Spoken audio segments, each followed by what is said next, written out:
عورت سے بے نیاز ہو کر زندگی بسر کرنا ناقابل معافی جرم اور فطرت سے بغاوت ہے۔ وہ جو عورت کی خواہش کے رخ کو قوت سے بدلنا چاہتا ہے بیوقوف ہے۔ عورت ایسا دل رکھتی ہے کہ بڑے سے بڑا ظلم بھی معاف کر سکتی ہے۔ جس گھر میں عورت کی عزت نہیں، عورت دکھیا اور بدحال رہتی ہے، وہ گھر آج نہیں تو کل برباد ہو جائے گا۔ مرد قانون بناتے ہیں اور عورت عادتیں۔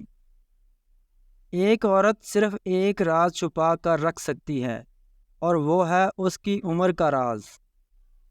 عورت ایک پہیلی ہے جسے آسانی سے حل نہیں کیا جا سکتا۔ عورت کی سب سے بڑی کمزوری یہ ہے کہ وہ بڑی جلدی اعتبار کر لیتی ہے۔